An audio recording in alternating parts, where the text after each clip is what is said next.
അടിയന്തരാവസ്ഥയ്ക്ക് ശേഷം കേരളത്തിൽ നമ്മൾ രാഷ്ട്രീയ വേട്ട അങ്ങനെ കണ്ടിട്ടില്ല. എതിർ രാഷ്ട്രീയ പാർട്ടിയിൽപ്പെട്ട നേതാക്കളെ പോലീസിനെ ഉപയോഗിച്ചും പാർട്ടി പ്രവർത്തകരെ ഉപയോഗിച്ചും വേട്ടയാടുന്ന ഒരു ശൈലി കഴിഞ്ഞ ഒരു 50 വർഷമായിട്ട് വളരെ കുറവാണ്. ഒറ്റപ്പെട്ട സംഭവങ്ങൾ ഉണ്ടായിട്ടുണ്ട്. പക്ഷെ ഇപ്പോഴിതാ നമ്മൾ കാണുന്ന കാഴ്ച കഴിഞ്ഞ 5 വർഷമായിട്ട് ഈ കേരള കോൺഗ്രസ് നേതാവ്, പ്രത്യേകിച്ചും കേരള കോൺഗ്രസ് സെക്കുലർ എന്നൊരു പാർട്ടി ഉണ്ടാക്കി അതിൻ്റെ നേതാവായ ഇപ്പോൾ BJPയിൽ വന്നിരിക്കുന്ന PC ജോർജ്, അദ്ദേഹം എന്നും ഒരു വിവാദ പുരുഷനാണ്. ഇപ്പോൾ അദ്ദേഹത്തെ ഇങ്ങനെ നിരന്തരം വേട്ടയാടുകയാണ്. ജാമ്യമില്ല വകുപ്പ് ചുമത്തി കേസെടുത്ത് അദ്ദേഹത്തെ അറസ്റ്റ് ചെയ്യുക, ജയിലിലിടുക, റിമാൻഡിൽ ഇടുക, പിന്നെ ഹൈക്കോടതിയിൽ പോയി അദ്ദേഹം ജാമ്യം നേടുക. ഇതൊരു സ്ഥിരം പരിപാടിയായി മാറിയിരിക്കുകയാണ്. എന്താണ് ഇതിന് കാരണം? ഈ കേരളത്തിൽ BJPക്കാർ പറയുന്നൊരു വാക്കുണ്ട്, ഇടത് ജിഹാദി അല്ലേ, ഒരു വാക്ക് ഉപയോഗിക്കുക. അത് തന്നെയാണ് കൃത്യമായി ഇവിടെ നടക്കുന്നത്. PC ജോർജിനെതിരെ നിരന്തരം ഇത്തരം ഈ പരാതി കൊടുക്കുന്ന ഒരു പാർട്ടിയുടെ പേര് ശ്രദ്ധിച്ചാൽ അറിയാം, യൂത്ത് ലീഗാണ്. യൂത്ത് ലീഗാണ് യുവജന വിഭാഗമാണ്. പ്രത്യേകിച്ച് അവർക്ക് ഈരാറ്റുപേട്ടയെ കുറിച്ച് പറഞ്ഞാൽ വേദനിക്കും, മലബാറിനെ കുറിച്ച് പറഞ്ഞാൽ വേദനിക്കും. അങ്ങനെ ലോല ഹൃദയരായ കുറച്ച് മലബാർ യൂത്ത് ലീഗുകാരുണ്ട്. അവരാണ് ഇദ്ദേഹത്തിനെതിരെ നിരന്തരം പരാതി കൊടുക്കുന്നത്. പിന്നീട് അവർക്ക് അല്ലെ ചില സ്ഥലങ്ങളിൽ താങ്ങിക്കൊടുക്കുവാനായി യൂത്ത് കോൺഗ്രസും ഉണ്ട്. ഈ രണ്ട് വിഭാഗം പാർട്ടി പ്രവർത്തകരാണ് ഇദ്ദേഹത്തിനെതിരെ. ഇദ്ദേഹം നിരന്തരം കാരണം ഇദ്ദേഹം യാത്ര ചെയ്യുന്നത്, പ്രസംഗങ്ങൾ എനിക്ക് തോന്നുന്നു ഈ പ്രവർത്തകരും കൂടെ സഞ്ചരിക്കുകയാണോ എന്ന് സംശയമുണ്ട്. കാരണം ഇദ്ദേഹം ഏത് പ്രസംഗത്തിൽ എന്ത് പറഞ്ഞാലും ഉടൻ തന്നെ പോലീസ് സ്റ്റേഷനിൽ പരാതിയാണ്. ഈരാറ്റുപേട്ടയിൽ കറങ്ങിത്തിരിഞ്ഞൊരു പരാതി എത്തും. ആ പരാതി ആദ്യഘട്ടത്തിൽ നമുക്കറിയാം, ഇതിൻ്റെ എല്ലാം തുടക്കം ഹിന്ദു മഹാസമ്മേളനവുമായി ബന്ധപ്പെട്ടായിരുന്നു. അന്ന് ഒരു കാലത്തെല്ലാം SDP വോട്ട് വാങ്ങി SDP പ്രവർത്തകരോടൊപ്പം വോട്ട് പിടിക്കുന്ന PC ജോർജിനെ നാം കണ്ടിട്ടുണ്ട്. അന്നെല്ലാം അദ്ദേഹം കൃത്യമായി മികച്ച നേതാവാണ്, കേരള കോൺഗ്രസിന്റെ മുഖമായിരുന്നു, വലിയ രാഷ്ട്രീയ പാരമ്പര്യമുള്ള നേതാവ്, വർഷങ്ങളായി MLA പദവി വഹിക്കുന്ന നേതാവ്. അങ്ങനെ ഈ വിഭാഗം തന്നെയാണ് അദ്ദേഹത്തെ ഉയർത്തിക്കൊണ്ട് നടന്നത്. പക്ഷേ ആ വിഭാഗത്തിന്റെ തെറ്റുകൾ ചൂണ്ടിക്കാട്ടിയപ്പോൾ വലിയ രീതിയിൽ എതിർപ്പ് പ്രകടിപ്പിക്കുന്നതാണ് നാം കണ്ടത്. പ്രത്യേകിച്ച് അറിയാം, ശബരിമല പ്രക്ഷോഭവുമായി ബന്ധപ്പെട്ട് ഒരു മതിൽ നടന്നല്ലോ, വനിതാ മതിൽ ഉൾപ്പെടെയുള്ളവർ അന്ന് ആരാണ്, സ്വാതന്ത്ര്യമില്ലാത്ത വനിതകളാണ് വനിതാ മതിൽ നിർമ്മിക്കാൻ വന്നതായി പുതിയപ്പെട്ട വനിതകൾ, ധീരരായ വനിതകളാണ് വനിതാ മതിൽ കെട്ടാൻ വന്ന് നിന്നത്. അങ്ങനെ ഇരിക്കുക. പക്ഷെ അവരോടൊപ്പം നിൽക്കാൻ എന്തായാലും PC ജോർജ് തയ്യാറായിട്ടില്ല. അദ്ദേഹം വന്ന അയ്യപ്പ ഭക്തരോടൊപ്പം കൃത്യമായി നിൽക്കുകയും കറുപ്പണിഞ്ഞ് നിയമസഭയ്ക്ക് ഉള്ളിൽ വരികയും ചെയ്തിട്ടുണ്ട്. ആ സമയം മുതലാണ് SDP അടക്കമുള്ള ഒരു വിഭാഗത്തിന്, അങ്ങനെ ഉണ്ടല്ലോ, SDP വേദനിച്ചാൽ ആ മതവിഭാഗത്തിന് വേദനിക്കും. ആ രീതിയിലുള്ള ഒരു നീക്കം ഉണ്ടാവുകയും അദ്ദേഹത്തിനെതിരെ നിരന്തര പ്രതിഷേധങ്ങൾ ഉണ്ടാകുന്നു. പിന്നീട് അദ്ദേഹത്തെ അവിടെ ദയനീയമായി തന്നെ പരാജയപ്പെടുത്തുകയാണ്. ചില പ്രദേശങ്ങളിൽ ഇദ്ദേഹം അല്ലെ കോടിക്കണക്കിന് രൂപയുടെ വികസനം ചെയ്ത പ്രദേശങ്ങളിൽ പോലും ഇദ്ദേഹത്തിന് ലഭിച്ചത് 1000-ഓ 2000-ഓ വോട്ട് മാത്രമായി അദ്ദേഹത്തെ ചുരുക്കാൻ കഴിഞ്ഞിട്ടുണ്ട്. അത് മതത്തിന്റെ അടിസ്ഥാനത്തിലുള്ള ഒരു ജനാധിപത്യമായി നാം പറയേണ്ടി വരും. മതത്തിന്റെ അടിസ്ഥാനത്തിലുള്ള ജനാധിപത്യം, അല്ലാതെ ഇന്ത്യയുടെ സ്വഭാവം അനുസരിച്ചുള്ള മതേതരത്വ ജനാധിപത്യമല്ല, മതത്തിന്റെ ഒരു ജനാധിപത്യത്തിലുള്ള ആ ജനാധിപത്യത്തിൽ ഇദ്ദേഹം ദയനീയമായി പരാജയപ്പെടുകയാണ്. അതിനുശേഷം അദ്ദേഹം സത്യം തിരിച്ചറിയുകയാണ്. അദ്ദേഹം ആരെ സഹായിച്ചോ ആ വിഭാഗം ഇദ്ദേഹത്തെ തിരിഞ്ഞുകൊത്തി. അതിന്റെ വിഷമം കൊണ്ട് അദ്ദേഹം നിരന്തരം സത്യങ്ങൾ വിളിച്ചു പറയുമ്പോഴാണ് ഈ വേട്ട ആരംഭിക്കുന്നത്. ഹിന്ദു മഹാസമ്മേളനവുമായി ബന്ധപ്പെട്ട് അദ്ദേഹത്തിനെതിരെ കേസെടുക്കുന്നു. പിന്നെ ഇദ്ദേഹത്തെ അറസ്റ്റ് തുടർന്ന് പല സ്ഥലത്തും അദ്ദേഹം പ്രസംഗിച്ചിടത്തെല്ലാം അദ്ദേഹത്തിനെതിരെ പരാതി വന്നിട്ടുണ്ട്. അറസ്റ്റ് ചെയ്യാനുള്ള ശ്രമം നടത്തുന്നു. പിന്നീട് ഇദ്ദേഹം ഈ ചാനൽ ചർച്ചയിൽ, ജനൻ TVയിലെ ചർച്ചയിൽ ഒരു പരാമർശം നടത്തുന്നു. ഇതിനെതിരെയും ഈരാറ്റുപേട്ടയിൽ പരാതി.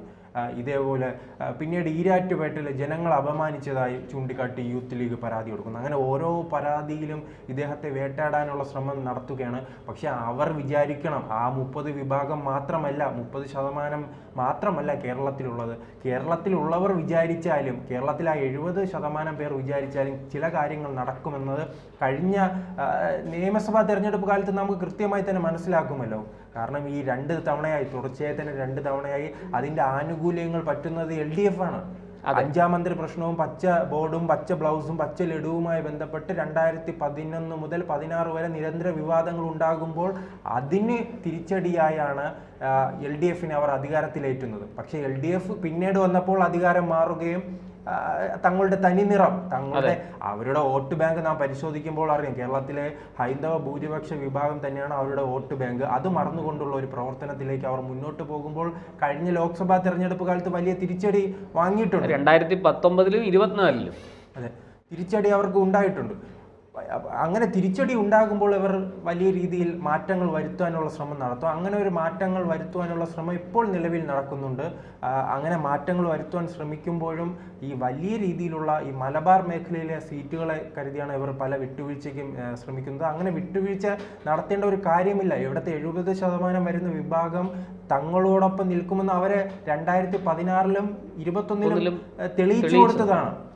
എന്തായാലും ആ രീതിയിലുള്ള ഒരു പ്രവർത്തനവുമായാണ് LDF മുന്നോട്ട് പോകാനുള്ളത്. പക്ഷേ LDFിൻ്റെ ഭാഗത്തു നിന്ന് വീഴ്ച വരുന്നത് കൊണ്ട് തന്നെയാണ് BJP ആ പ്രദേശങ്ങളിൽ കൃത്യമായി തന്നെ വളർന്നു കയറാൻ ശ്രമിക്കുന്നത്. നമുക്കറിയാം, ഒരു കാലത്തെല്ലാം ഈ ക്രൈസ്തവ വിഭാഗം ഒന്ന് BJPക്ക് വോട്ട് ചെയ്യാതിരിക്കുന്ന ഒരു കാലഘട്ടം ഉണ്ടായിരുന്നു. അവിടെ നിന്നെല്ലാം മാറി അവർക്ക് വോട്ട് ചെയ്യുന്നത് BJPയോടുള്ള സ്നേഹം കൊണ്ടല്ല, അതോടൊപ്പം തന്നെ BJPയുടെ വികസന പ്രവർത്തനങ്ങൾ കണ്ടിട്ടുമല്ല, മറിച്ച് സ്വന്തം നിലനിൽപ്പിന് വേണ്ടിയുള്ള ഒരു പ്രവർത്തനമാണ് അവർ നടപ്പിലാക്കുന്നത്. പ്രത്യേകിച്ച് അറിയാമല്ലോ, ഈ ന്യൂനപക്ഷ വിഭാഗം അവരുടെ കച്ചവട മേഖലയിലേക്കും മറ്റും ഇത്തരത്തിലുള്ള വലിയ കടന്നുകയറ്റമാണ് ഉണ്ടാക്കിക്കൊണ്ടിരിക്കുന്നത്. അതിൽ നിന്നെല്ലാം ഒരു തിരിച്ചടി എന്നോണമാണ് അവർ BJPയെ സഹായിക്കുന്നത്.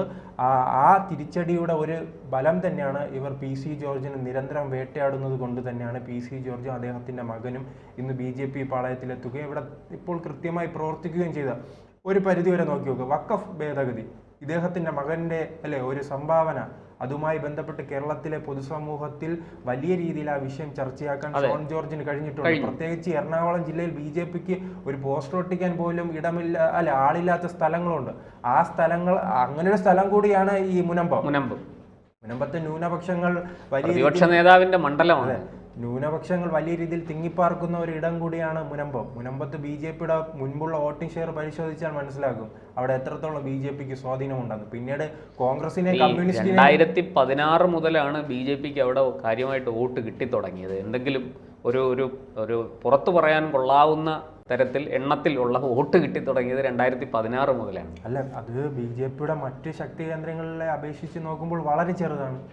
തിരുവനന്തപുരമായ കൊല്ലവും തൃശ്ശൂരുമായി താരതമ്യം ചെയ്യുമ്പോൾ കുറവാണത്, വളരെ കുറവാണ്. ആ കുറവുള്ള ഒരു മണ്ഡലത്തിലാണ്, ആ പ്രദേശത്തേക്കാണ് അവസാന ഘട്ടത്തിൽ BJPക്ക് വലിയ സ്വീകാര്യത ലഭിക്കുകയും അവിടുത്തെ ഒരുപാട് പേർ മുനമ്പം നിവാസികൾ ഒന്നടങ്കം BJPയിൽ ചേക്കേറുന്ന കാഴ്ചയും നമ്മൾ കണ്ടത്. കോൺഗ്രസിനും കമ്മ്യൂണിസ്റ്റ് പാർട്ടിക്ക് അവിടെ പ്രവേശനം പോലെ നിഷേധിക്കുകയുണ്ടായി ഇടക്കാലത്ത്. ആ രീതിയിലേക്കുള്ള ഒരു മാറ്റം കൊണ്ടുവരാൻ എന്തായാലും PC ജോർജിന്റെ വരവോടുകൂടി, അദ്ദേഹത്തിന്റെ മകന്റെ വരവോടുകൂടി തന്നെ കഴിഞ്ഞിട്ടുണ്ട്. അങ്ങനെ ഒരു പ്രത്യേകിച്ച് നമുക്കറിയാം, പൂഞ്ഞാർ അടക്കമുള്ള പ്രദേശങ്ങളിലെല്ലാം ഇപ്പോൾ ഇദ്ദേഹം ഒരു ജില്ലാ പഞ്ചായത്ത് അംഗം കൂടിയാണല്ലോ. ഇപ്പോൾ BJPക്ക് ഒരു ജില്ലാ പഞ്ചായത്ത് അംഗമുണ്ട്.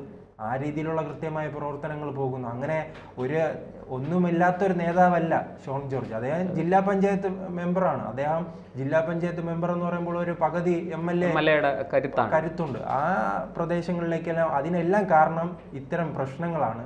ഈ പ്രശ്നങ്ങൾ വീണ്ടും അദ്ദേഹത്തിനെതിരെ തൊടുപുഴയിൽ നടന്ന ഒരു കേസുമായി ബന്ധപ്പെട്ട്, ഒരു പ്രസംഗവുമായി ബന്ധപ്പെട്ട് കേസെടുത്തിരിക്കുകയാണ്. ജാമ്യമില്ലാ വകുപ്പ് പ്രകാരമാണ് കേസെടുത്തിരിക്കുന്നത്. വീണ്ടും അദ്ദേഹത്തെ അറസ്റ്റ് ചെയ്യുകയാണെങ്കിൽ എനിക്ക് തോന്നുന്നത് തെരഞ്ഞെടുപ്പ് കാലം അടുപ്പിച്ച് ഒന്ന് അറസ്റ്റ് ചെയ്തിരുന്നെങ്കിൽ അദ്ദേഹത്തിന് കൂടുതൽ ഉപകാരമായിരിക്കുമായിരുന്നു. അദ്ദേഹത്തിനും മകനും BJPക്കും അത് ഗുണം ചെയ്തേക്കും, വലിയ രീതിയിൽ ഗുണം ചെയ്തേക്കും. അതിനു വേണ്ടിയുള്ള ഒരു ശ്രമമാണ് യൂത്ത് ലീഗ് നടത്തിക്കൊണ്ടിരിക്കുന്നത്. UDFന് വേണ്ടി ഇപ്പോൾ യൂത്ത് ലീഗ് സംസാരിക്കുകയാണ്. UDFന് ഇത്രത്തോളം ദയനീയ അവസ്ഥയിൽ കൊണ്ടെത്തിച്ചത് 5ാം മന്ത്രി പ്രശ്നമാണ്. കോൺഗ്രസിന്റെ നേതാക്കൾ ഒന്നടങ്കം പറഞ്ഞു, 5ാം മന്ത്രി വേണ്ട, നിങ്ങൾക്ക് അവിടെ കേന്ദ്രത്തിൽ മന്ത്രിയില്ലേ. ആ സമയത്ത് അവർക്ക് കേന്ദ്രമന്ത്രി ഉണ്ടായിരുന്നു. കേന്ദ്രത്തിൽ മന്ത്രിയുണ്ട്, അല്ലാതെ തന്നെ മന്ത്രിമാരില്ലേ. നിങ്ങൾ എവിടുത്തെ കേരളത്തിലെ അവസ്ഥ ഓർത്ത് ഒന്ന് വെറുതെ ഇരിക്കൂ എന്ന് പറയുമ്പോൾ അതിന് പോലും ഇവർ തയ്യാറായിട്ടില്ല. ഇപ്പോൾ 9 വർഷം 10 വർഷമായി അധികാരമില്ലാതിരിക്കുമ്പോൾ ഓടുകയാണ്. മാണി കോൺഗ്രസ് ഇങ്ങോട്ട് വരും, RSP ഇങ്ങോട്ട് വരും, ജനതാദൾ ഇങ്ങോട്ട് വരും. ആ രീതിയിലേക്കുള്ള ഒരു കാല് പിടിക്കുകയാണ്. അന്ന് ഒരു 5ാം മന്ത്രി അവർ വിട്ടുവീഴ്ച ചെയ്തിരുന്നെങ്കിൽ ഇപ്പോൾ ഇരിക്കുന്ന, ചിലപ്പോൾ ഈ തവണ അവർക്ക് ഉപമുഖ്യമന്ത്രി തന്നെ ചോദിക്കാമായിരുന്നു. ആ രീതിയിലേക്ക് വലിയ മുന്നേറ്റം ഉണ്ടാക്കാൻ അവർക്ക് കഴിയുമായിരുന്നു. അവരുടെ അന്നത്തെ മണ്ടൻ തീരുമാനമാണ് ഇന്ന് കേരളത്തിൽ ഈ കോൺഗ്രസിന്റെ അടിത്തറ തന്നെ തകർക്കുകയും LDF-ന് തുടർഭരണം ഉണ്ടാക്കുകയും ചെയ്തിരിക്കുന്നത്. ഇനിയെങ്കിലും ഈ പാർട്ടി യൂത്ത് ലീഗും യൂത്ത് കോൺഗ്രസും യൂത്ത് കോൺഗ്രസിനും അതോടൊപ്പം തന്നെ മുസ്ലിം ലീഗും പാഠം പഠിച്ചില്ലെങ്കിൽ ഇനി നാം തമിഴ്നാട്ടിൽ കണ്ടതുപോലെ, ഗുജറാത്തിൽ കണ്ടതുപോലെ, മധ്യപ്രദേശിൽ കണ്ടതുപോലെ കോൺഗ്രസിനെ നാം ഇവിടെ പണ്ട് കോൺഗ്രസിന് ഒരു മുഖ്യമന്ത്രി ഉണ്ടായിരുന്നു എന്ന് പാഠങ്ങളിൽ പഠിക്കേണ്ടി വരും.